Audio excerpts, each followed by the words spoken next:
यूं तो देश भर में लाखों शिव मंदिर और शिव धाम है, लेकिन 12 ज्योतिर्लिंग का सबसे खास महत्व है। जो मनुष्य प्रतिदिन प्रातः इन ज्योतिर्लिंगों का नाम जपता है, उसके 7 जन्म तक के पाप नष्ट हो जाते हैं। जिस कामना की पूर्ति के लिए मनुष्य नित्य इन नामों का पाठ करता है, शीघ्र ही उस फल की प्राप्ति हो जाती है। पहला ज्योतिर्लिंग जो कि सोमनाथ ज्योतिर्लिंग गुजरात में स्थित है, और दूसरा ज्योतिर्लिंग मल्लिकार्जुन ज्योतिर्लिंग जो आंध्र प्रदेश में स्थित है। इस दोनों के बारे में हमने पहले ही अलग अलग वीडियो डाल रखी है, जिसमें इसकी सारी की सारी कहानी दिखाई गई है। आज हम तीसरे ज्योतिर्लिंग की बात करने वाले हैं। तीसरा ज्योतिर्लिंग है महाकालेश्वर।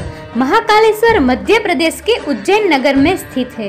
इस मंदिर की खासियत इसका दक्षिण मुखी होना है, जिसके चलते तंत्र साधकों के लिए इस स्थान का विशेष महत्व है।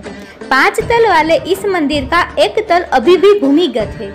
इसके तीसरे तल पर नागचंदेश्वर की मूर्ति है, जिसके दर्शन केवल नागपंचमी पर ही किए जा सकते हैं। इस मंदिर का इतिहास प्राचीन काल में यहाँ बसने वाले कुछ ब्राह्मणों एवं भगवान शिव से जुड़ा है, जो ब्राह्मण को वर देने हेतु यहाँ आए थे और एक गड्ढे में लिंग के रूप में विराजमान हो गए हैं। महाकालेश्वर मंदिर का कई पौराणिक ग्रंथों में काफी सुंदर वर्णन मिलता है। देश दुनिया से यहाँ सभी महाकाल यानी भगवान शिव के दर्शन हेतु पूरे साल आते रहते हैं, मगर कुंभ के दौरान यहाँ लाखों की संख्या में श्रद्धालु पहुँचते हैं। माना जाता है कि उज्जैन में महाकाल के प्रकट होने से जुड़ी एक कथा है। दरअसल दूषण नामक असुर ने बहुत ही आतंक फैला रखा था। उसके वध हेतु भगवान महाकाल यहाँ प्रकट हुए थे। फिर जब दूषण का वध किया गया, उसके बाद भक्तों ने शिव जी से उज्जैन में ही वास करने के लिए प्रार्थना की, तो भगवान शिव महाकाल ज्योतिर्लिंग के रूप में प्रकट हुए। वैसे ही महाकालेश्वर मंदिर मुख्य रूप से 3 हिस्सों में विभाजित है।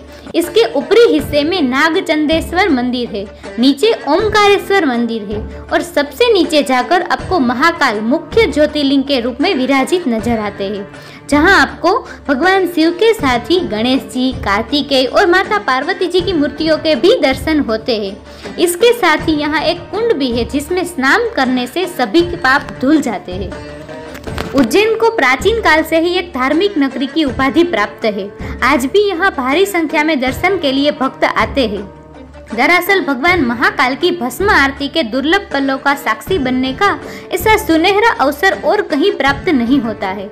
ऐसा माना जाता है कि इस आरती में शामिल हो जाए, उसके सभी कष्ट दूर होते हैं। इसके बिना आपके दर्शन पूरे नहीं माने जाते हैं।